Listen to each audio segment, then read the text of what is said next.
بسم اللہ الرحمن الرحیم شهر رمضان الذي أنزل فيه القرآن هدى للناس وبينات من الهدى والفرقان. معزز سامعین کرام، بزرگان دین، نوجوانان اسلام، چمن رسالت کے پروانوں، عزت مآب خواتین ملت، اللہ رب العالمین کا بے شکر احسان ہے کہ اس نے ہمیں اشرف المخلوقات میں سے بنایا، اسلام جیسی لازوال دولت سے ان کو مالا مال کیا. وہی اللہ ہے جو واحد ہے، یکتا ہے، بے مثل لا شریک ہے. اسی کے قبض قدرت میں موت اور حیات ہے، اور جس کو چاہے جس حال میں رکھ کر آزماتا ہے. بس اس اللہ وحدہ لا شریک له کی جتنی بھی تعریف و توصیف، کبریائی، بڑائی، بزرگی، برتری، حمد و ثنا بیان کرے کم. اس مختصر کے بعد آقا نامدار سرور کائنات شفیع الذنبی رحمت للعالمین جناب محمد مصطفیٰ صلی اللہ علیہ وسلم پر لکھو کا لانگن درود و سلام نازل ہو صلی اللہ علیہ وسلم. محترم سامعین کرام، آج کا خطبہ جمعہ کا عنوان ہے اعجاز قرآن، کیونکہ جس آیت کو ہم نے پیش کیا ہے اور اللہ رب العالمین نے بھی کئی مقام پر کہا ہے کہ قرآن کا نزول اسی مہینے میں ہوا ہے. اللہ کہتا ہے شہر رمضان الذی انزل فیہ القرآن، اس مہینے میں اللہ رب العالمین نے قرآن کو نزول کیا ہے. یہ لوگوں کے لیے ہدایت ہے، اور اس کے اندر ہدایت، حق اور باطل کی بہت سی نشانیاں ہیں. تو محترم سامعین، قرآن مجید بار بار پڑھی جانے والی کتاب، اور جب قرآن کا نزول ہو رہا تھا اللہ کے نبی صلی اللہ علیہ وسلم اس کو بار بار دہرا رہے تھے یاد کرنے کے لیے، بھول نہ پاؤں، بھول نہ جاؤں. تو اللہ رب العالمین نے دیکھی کتنے بہترین تعلیم دی اللہ کے نبی کو. سورہ قیامہ میں اللہ کا فرمان ہے لا تحرک به لسانك لتعجل به ان علینا جمعه وقرآنه. اے محمد صلی اللہ علیہ وسلم، آپ جو قرآن کا نزول ہو رہا ہے اس کو بار بار تیزی سے اپنی زبان کو حرکت مت دو. اس کو اتارنے والے ہم ہیں، نازل کرنے والے، جمع کرنے والے اور سنانے والی ہماری ذمہ داری ہے. قرآن کو نازل کرنا، جمع کرنا، لوگوں تک پہنچانا، یہ اللہ کی ذمہ داری ہے. اور ایک مقام پر کہا صرف جمع کرنا، سنانا ہی نہیں، اس کی حفاظت کی ذمہ داری بھی اللہ رب العالمین نے لی ہے. جس کتاب کی حفاظت کی ذمہ داری لے کہ دنیا میں کسی کی طاقت نہیں کہ اس کتاب کو دنیا سے ملیا میٹ کر دے. اللہ کا فرمان ہے اِنَّ نَحْنُ نَزَّلْنَا الذِّكْرَ وَإِنَّا لَهُ لَحَافِظُونَ. یہ آیت سب کے ذہن میں فٹ ہونا چاہیے. آج ہر طرف سے قرآن کو دنیا سے ختم کرنے کی سازشیں رچی جا رہی ہے، پلاننگ بنائی جا رہی ہے کہ قرآن کو دنیا سے نکال دیا جائے، مسلمانوں کو دنیا سے ختم کیا جائے. یہ قرآن یہ انسان کا کلام نہیں ہے. اللہ کہہ رہا ہے اے محمد صلی اللہ علیہ وسلم، ہم نے اس قرآن کو نازل کیا اور اس کی حفاظت کی ذمہ داری ہماری ہے. کتابی شکل میں ہے تو اس کو جلا کر خاک کیا جا سکتا ہے نعوذ باللہ، مگر کسی کے سینے میں ہے، اس کے سینے سے کون نکال سکتا ہے؟ دنیا کے اندر کسی کتاب کے حافظ، کسی کتاب کے اسبر شروع سے لے کر آخر تک سینوں میں رکھنے والی اگر کوئی کتاب ہے قرآن مجید کے سوا کوئی کتاب نہیں. تو محترم سامعین کرام، جب قرآن کا نزول ہو رہا تھا تو اللہ کے نبی صلی اللہ علیہ وسلم نے صحابہ کو لکھنے کا حکم دیا. کاتب وحی، بہت سے صحابہ تھے، مختصر اپنی بات کو سمیٹنے کے لیے اللہ کے نبی صلی اللہ علیہ وسلم کے زمانے میں ایک کتابی شکل میں قرآن نہیں تھا. جس جن صحابہ کو کتاب وحی یعنی وحی لکھنے کا حکم دیا تھا، کسی نے چمڑے پر، کسی نے ہڈیوں پر لکھ کر رکھا تھا. حضرت ابو بکر صدیق رضی اللہ عنہ، یہ سب تاریخ ہم کو معلوم ہونا چاہیے. کسی غیر مسلم نے سوال کیا تو ہمارے پاس جواب ہونا چاہیے. تو حضرت ابو بکر صدیق رضی اللہ تعالی عنہ نے اپنے دور خلافت میں سرکاری طور پر سے اس کو ایک کتابی شکل دی گئی. اس کے بعد حضرت عثمان غنی جب دور خلافت میں ان کی، تو حضرت عثمان غنی نے اس کو سارے عالم میں پھیلا دیا، مجموعی شکل میں، کتابی شکل میں، پورے صوبے میں، پورے دنیا میں حضرت عثمان غنی کے دور میں پھیلا دیا گیا. اسی طرح جب کتابی شکل میں لکھا گیا قرآن، اس کے اوپر زیر زبر پیش کچھ بھی نہیں تھا. لوگوں کو پڑھنے کے لیے تکلیف ہو رہی تھی، انا پڑھنا یا انی پڑھنا بڑی دقت ہو رہی تھی. تو پھر ایک دور میں اس پر زیر زبر پیش تشدید سب لگا دیا گیا، سب لوگوں کو پڑھنے کے لیے سہولت ہو گئی. اسی طرح اللہ رب العالمین نے قرآن مجید کو جس طرح اپنے نام 99 نام ہیں، اسی طرح قرآن مجید کے بھی اسماء القرآن ہیں. اللہ نے بعض جگہ سے کتاب حکیم کہا، کتاب مبین کہا، فرقان کہا، مبین کہا. مختلف انداز سے قرآن مجید کے صفاتی نام سے بھی قسم کھا کر قرآن مجید کی عظمت کو لوگوں کے سامنے اجاگر کیا. اللہ رب العالمین کا فرمان ہے، یہ صرف قرآن تلاوت کے لیے نہیں ہے، بلکہ اللہ نے اس کو شفائے کلی بھی رکھا ہے. قرآن میں شفا بھی، جیسے کہ اللہ کہتا ہے وَنُنَزِّلُ مِنَ الْقُرْآنِ مَا هُوَ شِفَاءٌ وَرَحْمَةٌ لِلْمُؤْمِنِينَ. ہدایت بھی ہے، بیماروں کے لیے شفا بھی ہے، جن کے جو مقاصد ہیں ان کو پورا کرنے کے لیے سارے مسائل کا حل قرآن مجید کے اندر ہے. اگر کوئی کامیابی چاہتا ہے، دنیا کے اندر سرخروی چاہتا ہے، آخرت میں کامیابی چاہتا ہے، دنیا کی زندگی کامیاب و کامران گزارنا چاہتا ہے، اخروی زندگی بنانا چاہتا ہے، تو قرآن میں ٹٹولے، قرآن کو اپنا اوڑھنا بچھونا بنا لے. تو دلوں کی بیماری کا علاج، جسمانی بیماریوں کا علاج قرآن کے اندر ہے. اللہ نے کہا ہے کہ ہم نے قرآن کو شفا بنا کر نازل کیا ہے، مومنوں کے لیے ہدایت. سورہ فاتحہ کا نام، جس کے بہت سے نام ہیں، ان ناموں میں سے ایک نام شفا بھی ہے. کون کون سی سورت، کون کون سی آیت کیا کیا فضیلت رکھتی ہے، کیا تاثیر ہے، تفصیل گفتگو کے لیے وقت درکار ہے. لہذا سورہ فاتحہ کا نام بھی ایک شفا ہے. سورہ فاتحہ پڑھ کر بھی اپنا علاج کر لے سکتے ہیں. اسی طرح اللہ کے نبی صلی اللہ علیہ وسلم نے کہا، کسی قوم کے عروج و زوال کا پیمانہ قرآن مجید ہے. جس قوم نے بھی قرآن کو اپنایا، اللہ تعالیٰ نے اس قوم کو بام عروج پر پہنچایا. جس قوم نے بھی قرآن کو پسے پشت ڈال دیا، اللہ تعالیٰ نے اس کو ذلیل و خوار کا منہ دیکھنا پڑا. جیسا کہ اللہ رب العالمین نے کہا، اللہ کے نبی نے کہا، قرآن بعض قوموں کو اوپر اٹھاتی ہے، بعض قوموں کو ذلیل کرتی ہے.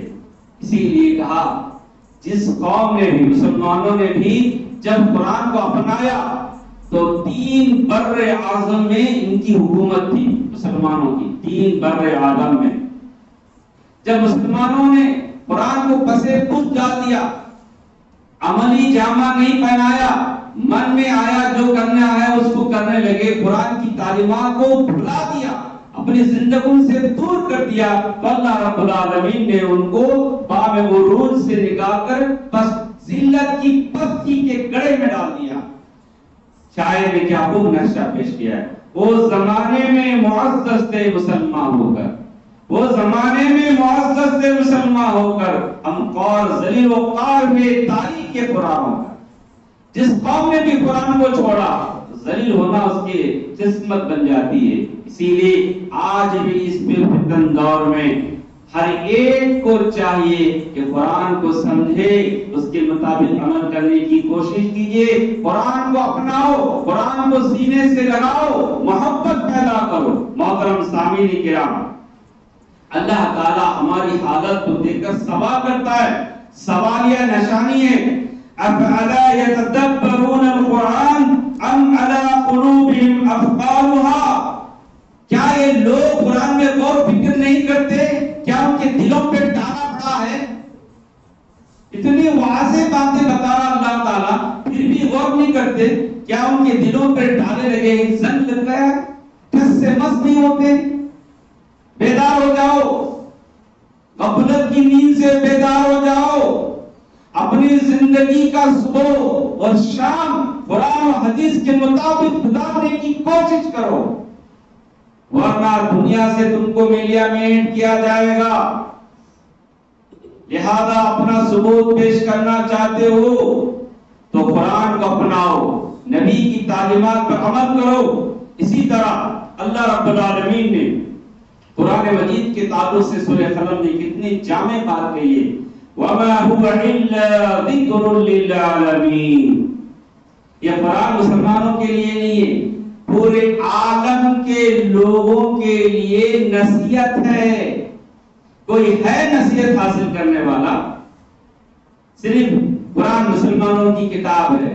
آج غیر مسلمانوں کو ان کے ذہن میں یہ بات فٹ ہے کہ قرآن مسلمانوں کی کتاب، یہ قرآن مسلمانوں کی کتاب ہے، اس لیے اس سے دشمنی کرو، دنیا سے اس کو ختم کر دو۔ تو ان کو بتانے کی ضرورت ہے کہ یہ کتاب مسلمانوں کی نہیں، تمام انسانوں کے لیے، جس طرح اللہ نے سورہ بقرہ کی پہلی آیت میں کہا ہدی للناس،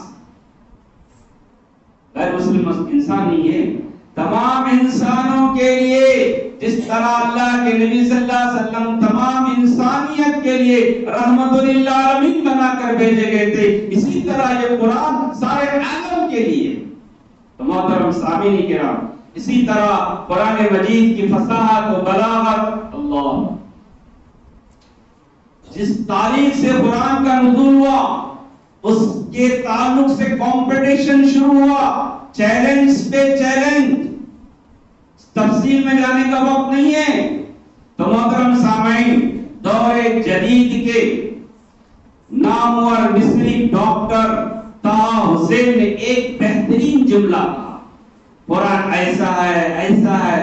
تو انہوں نے کہا قرآن کے تعلق سے، مصری ڈاکٹر طه حسین نے، القرآن لا نظم ولا نثر بل ہوا قرآن، قرآن نہ نظم ہے نہ نثر ہے، شعر و شاعری میں نہیں ہے، یہ قرآن شعر و شاعری کی کتاب نہیں ہے۔ جنہوں نے کہا کہ قرآن شعر و شاعری کی کتاب ہے یا نثر، اسٹوری، لائف اسٹوری پڑھتے نہیں، بل ہوا قرآن، یہ قرآن ہے، ایرا غیرہ ندو خیرہ نہیں، نام اور ڈاکٹر کا یہ جملے ہمارے لیے غور کرنے کی بات ہے۔ محترم سامعین، اسی طرح قرآن مجید میں تضاد، اختلاف، دیگر لوگوں نے جن کتابوں کو لکھا ہے تو اس کتاب میں تضاد ہے، ہر دیش کا دستور بنایا گیا ہے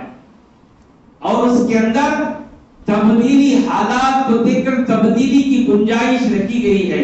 اس طرح ہمارے ہندوستان کے دستور میں بھی بہت سی تبدیلیاں کی جا رہی ہیں، من مانیاں کی جا رہی ہیں، مگر یہ دستور الہی میں جس تاریخ کو حضرت جبرائیل لے کر 23 سال میں مختصر تھوڑا لے کر نازل ہوئے، حالات کے مطابق اللہ رب العالمین نے نازل کیا، اور زمانے سے 2021 تک اور قیامت کی صبح تک کوئی تضاد نہیں، کوئی اختلاف نہیں۔ کیا جامع کتاب، زندہ معجزہ ہے۔ اللہ رب العالمین اس کی حفاظت کی ذمہ داری اسی کے لیے۔ تو محترم سامعین کرام، اللہ رب العالمین سورہ نساء میں کہتا ہے، کیا یہ لوگ قرآن میں غور نہیں کرتے؟ اگر یہ اللہ کے سوا کسی اور کی طرف سے نازل ہوتا تو اس کے اندر بڑا اختلاف آتے، کتاب میں آج کوئی اختلاف نہیں ہے. جو زمانے نزول میں جو سورہ فاتحہ تھی وہی سورہ فاتحہ ہے، جو سورہ اخلاص تھی آج بھی وہی ہے، قیامت تک بھی وہی رہے گی. کوئی تبدیلی کرنے کی ہمت، اختلاف انتشار کی کتاب نہیں ہے. مگر اس کتاب کے بارے میں جن کے ذہنوں میں گندگی بھری ہوئی ہے، ایک کتاب دہشت گرد کی تعلیم دیتی ہے، کہتے ہیں ان کی ناسمجھی ہے، انہوں نے قرآن کو نہیں سمجھا. محترم سامعین کرام، قرآن کا اعجاز یہ بھی ہے جس نے بھی ایک بار سنا، جس نے بھی زندگی میں ایک بار سنا، اس کی زندگی میں انقلاب داخل ہوا. اور ہم ہیں افسوس، سب افسوس، صبح بھی سنتے ہیں، شام بھی سنتے ہیں، مگر سننے میں کوئی فرق نہیں آ رہا. ہماری زندگی میں کوئی چینجز نہیں، تبدیلی نہیں، فرق نہیں آ رہا. آئیے محترم سامعین کرام، حضرت عمر فاروق کا نام کس نے نہیں سنا؟ وہ عمر فاروق جن سے شیطان بھی خوف کھاتا تھا، جس گلی سے حضرت عمر گزرتے شیطان کی ہمت و جرأت نہ ہوتی کہ اس گلی سے شیطان بھی گزرے. جب معلوم ہوا، جب وہ اللہ کے نبی کا سر قلم کرنے کے لیے گھر سے تلوار لے کے نکلتے ہیں تو راستے میں معلوم ہوا، مختصر تفصیلی واقعہ ہے، لمبا واقعہ ہے، کہ دوست نے کہا کہاں کا ارادہ ہے؟ حضرت عمر نے کہا آج یہ عمر کی تلوار ہوگی، محمد کی گردن ہوگی، نعوذ باللہ. دیکھا ارے وہاں کیا جاتے بھائی، محمد کے دربار میں جانے سے پہلے تمہاری بہن کے گھر جاؤ، بہن سے نپٹا لو، بہن کی خبر گیری لو. اچھا، پھر اپنی سواری کا رخ موڑا، بہن کے گھر گئے، دستک دی، پوری حالات تمہارے سامنے ہے. ان کی بہن، کمزور بہن، بے باک، شیرنی، گرجتی ہوئی آواز میں عمر کی آنکھ میں آنکھ ملا کر بات کرنے کی ہمت و جرأت پیدا ہو گئی. عمر کے دل میں خیال پیدا ہوا، یہ میری بہن آج تک میری آنکھ میں آنکھ ڈال کر بات نہیں کیا، میرے سامنے ٹھہر کے گفتگو نہیں کی، آج اتنی پاور والی کیسے بنی؟ انہوں نے کہا قرآن کو سنو. جب قرآن کو سنا، دیکھیں حضرت عمر کہنے پہ مجبور ہوئے، ما احسن هذا الكلام واکرمه. اتنا بہترین کلام، اتنا عمدہ کلام، اس سے میں محروم ہوں. میں کیا سمجھ کر آیا تھا، اتنا بہترین کلام. فوراً پھر رسول صلی اللہ علیہ وسلم کی خدمت میں حاضر ہوتے ہیں، پھر دائرہ اسلام میں داخل ہوتے ہیں. دیکھا اتنا سخت دل، اتنا نڈر، بے باک. حضرت عمر نے ایک بار سنا، سورہ طٰہٰ کی 14 نمبر کی آیت کو سنا تو دل پانی پانی ہو گیا، موم ہو گیا، نرم ہو گیا، ریشم والا ہو گیا، اور دائرہ اسلام میں داخل ہونے پہ مجبور ہو. آئیے اسی طرح حضرت طفیل دوسی، یہ قرآن کی اعجاز، تاثیر، پر اثر کلام ہے. دل و دماغ کو حاضر رکھ کر اگر کسی نے اس کی تلاوت کی، معنی و مفہوم کو سمجھا تو دنیا بھی اس کی بنی، آخرت بھی بن گئی. دنیا کے اندر بھی وہ کامیاب و کامران، ذلت و رسوائی سے محفوظ، اور اخروی زندگی بھی کامیاب. ہم نے قرآن کو پڑھا ہی نہیں، سمجھا ہی نہیں، تاکوں میں سجائے رکھا جاتا ہے. اللہ دھو دھو کے پلایا جاتا ہوں. قرآن دھو دھو کے پینے کی کتاب نہیں ہے، تاکوں میں سجا کر رکھنے کی کتاب نہیں ہے، بیٹی کی شادی میں جہیز میں دینے کی کتاب نہیں ہے، تعویذ بنا کر گلے میں لٹکانے کی کتاب نہیں ہے، گھر اور دکان کی بندش کی کتاب نہیں ہے. ہم نے اس کو وہ بنایا. یہ تو زندوں کے انقلاب کی کتاب ہے. بیدار ہو جاؤ، یہ رمضان قرآن کا مہینہ ہے، کثرت سے اس کی تلاوت کرنا چاہیے. چلتے پھرتے اٹھتے بیٹھتے اگر اس کی باتیں پیش کروں، جلیل القدر لوگوں نے، بڑے بڑے اسلاف نے رمضان کے چاند دیکھنے کے بعد قرآن سے حصہ چمٹ گئے، کوئی بھی کام کرنا بند کر دیا، صرف قرآن کی تلاوت، کیا مہینے دیگر کاموں میں لگا دیے، ایک مہینہ قرآن میں لگا دیے، پڑھنا ہی قرآن۔ ہم کتنے قرآن ختم کرتے ہیں رمضان میں؟ آج ٹھان لو، ارادہ کر لو کہ اس مہینے میں قرآن کو ہم کم سے کم 3 بار تو ختم کر لیں، اگر زیادہ وقت ہے تو 10 بار بھی قرآن ختم کر سکتے ہیں، ٹائم دینا چاہیے۔ قرآن کی تلاوت کرو، دن میں میرا ایک موٹا حصہ بتاؤں آپ کو، موٹا حصہ، دن میں 5 نمازیں ہیں، 3 نمازوں کے لیے 3 پارے مخصوص کر لو، فجر کی نماز کے بعد 1 پارا، ظہر کی نماز کے بعد 1 پارا، عصر کی نماز کے بعد 1 پارا، بس 3 گئے 30، 10 دن میں آپ قرآن ختم کرتے ہیں۔ عصر مغرب کے بعد، عشاء کے بعد درس ہوتا، تراویح یہ وہ ہوتا، ٹائم ٹیبل بناؤ بھائی، ہم قرآن کے لیے کتنا ٹائم دے رہے ہیں؟ اگر اتنا بھی نہیں ہو رہا ہے تو آدھا صفحہ ترجمے سے پڑھنے کی کوشش کرو، ایک دن میں آدھا صفحہ، 3 آیت، 5 آیت، 10 آیت۔ جب درس ہوتا ہے تو چلے جاتے ہیں، اپنی ضروریات ہوتی ہوں گی، مگر اس کے لیے وقت دو، جب تک کسی چیز کے لیے آپ ٹائم نہیں دیں گے وہ چیز تم کو حاصل نہیں ہوتی۔ حضرت طفیل دوسی، یہ یمن کے قبیلے دوس کے سردار کا مقام و مرتبہ معلوم ہے نا؟ جب مکہ آئے کعبۃ اللہ کی زیارت کے لیے، دیکھیے آج بھی وہ شرارت ہے، پہلے کی شرارت۔ طفیل دوسی جب کعبۃ اللہ میں آئے، شہر مکہ میں آئے، قریش کے لوگوں نے کان دھرا، مکے میں مشاق محمد بڑا جادوگر ہے، اس کی زبان میں جادو ہے، ایک بار تم اس کی بات سنے، آج بھی اس کی خطاب مت سنو، اس کا خطاب مت سنو، یہ شرارت پہلے سے ہے، آج بھی ہے، قیامت تک رہے گی۔ طفیل دوسی نے جب ان کے کان بھرے محمد کی بات مت سنو، تو انہوں نے کیا کیا؟ روئی کو لے کے اپنے کانوں میں ٹھوس لی، دیکھا ان کی باتیں سننا نہیں میرے کو۔ وہ خود کہتے ہیں جب میں کعبۃ اللہ میں داخل ہوا تو اللہ کے نبی صلی اللہ علیہ وسلم نماز پڑھ رہے تھے، میں ان کا منظر دیکھا، دل کو بھا گیا،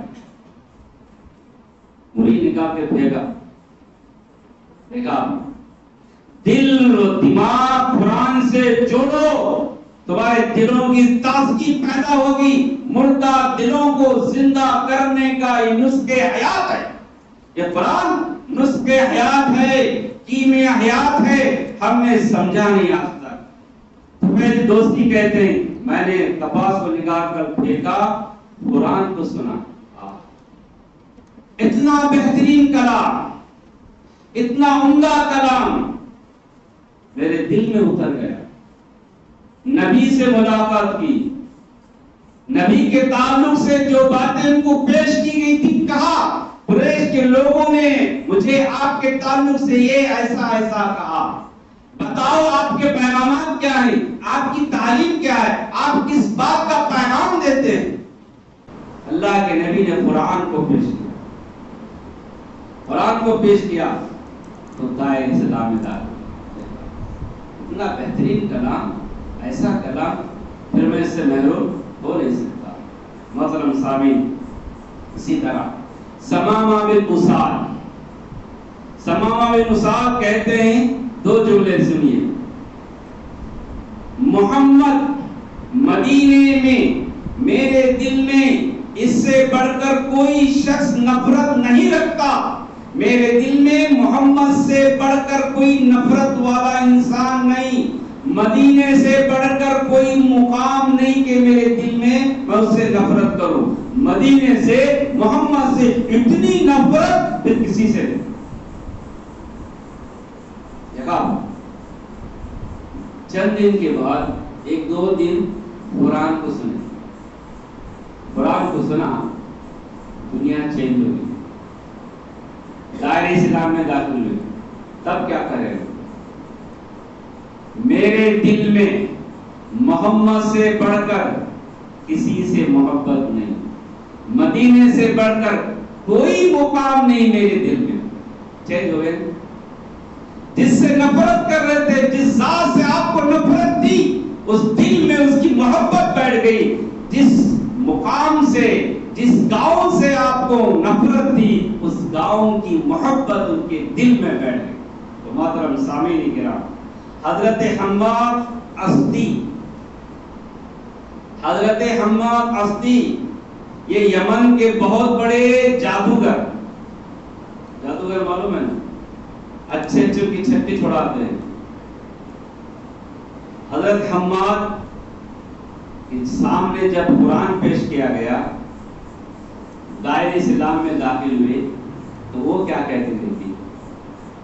میں نے بڑے بڑے جادوگروں کی، بڑے بڑے ساحروں کی، بڑے بڑے شعراء کا کلام سنا، مگر ایسا کلام کسی سے نہیں سنا. کیونکہ تعلیم یافتہ تعلیم کی بات ہی سمجھتا ہے. تو یہ مشہور جادوگر تھے، انہوں نے سارا کلام کا نچوڑ پیش کر دیا کہ اچھوں کی تقریر میں نے سنی، مگر ایسا کلام میں نے کبھی نہیں سنا. یہ حماد اسدی کے قول تھے. اسی طرح 2 باتیں پیش کر کے اپنی بات ختم کر. لبید بن ربیعہ جو عرب میں، ملک عرب میں قوت گویائی کا شہ سوار تھا. اس کے سامنے کوئی ٹھہرتا نہیں تھا بات کرنے کے لیے. مشہور کلام جس کو کہتے ہیں، بہترین کلام کرنے والا انسان اور بڑا شاعر. وہ خود کہتے ہیں لبید بن ربی، انہوں نے اپنے اشعار لکھ کر کعبۃ اللہ کے دیوار پر چسپا دیا. اس زمانے میں رواج بھی تھا، ایک سال کو کمپٹیشن ہوتا تھا. کعبۃ اللہ کی دیوار پر ریشم کے کپڑے میں سونے کے پانی سے ان کے کلام کو لکھ کر لگا دیا جاتا تھا، جس کا کلام ٹاپ میں آتا تھا. لبید بن ربیعہ کہتے ہیں میرا کلام میں نے دیوار پہ لگا دیا. دوسرے دن آیا، دیکھا کہ کسی نوجوان نے ایک سورہ قرآن مجید سے ایک سورت کو لکھ کر لگا دیا ہے. میں نے اس کو پڑھا، بڑا شاعر. فوراً کہا یہ کلام کسی انسان کا کلام نہیں ہو سکتا ہے، اسی کلام پر مجھے ایمان لانا ہے. نبی سے نہیں سنا، دیوار پر چسپا کیا ہوا کلام کو پڑھ کر لبید بن ربیعہ کہتے ہیں میں نے اس کلام پر ایمان لایا. چند دن کے بعد حضرت عمر سے ملاقات ہو گئی. حضرت عمر نے کہا شاعر صاحب تھوڑا کلام سناؤ. آج بھی شعر و شاعری کرنے والے میں نیا تازہ کلام، غزل، حمد و نعت پیش کرو، سناتے. حضرت عمر نے لبید بن ربیعہ سے کہا کہ اپنا نیا کلام سنائیے، سنو، کان کھول کر سنو. انہوں نے حضرت عمر کو کیا جواب دیا؟ جب اللہ رب العالمین نے مجھے سورہ بقرہ اور سورہ آل عمران کا سبق پڑھایا ہے تو اس کے سامنے مجھے اپنا کلام پیش کرنا زیبا نہیں دیتا. اللہ کا کلام پڑھ رہا ہوں، پھر میں نیا کلام کہاں پہ بناؤں؟ دیکھا، ہم قرآن کو سمجھنے کی ضرورت ہے، سمجھانے کی ضرورت ہے. قرآن کو خود پڑھنے کی ضرورت ہے، اس پہ عمل کرنے کی ضرورت ہے. غیر مسلم کو قرآن پہنچاؤ.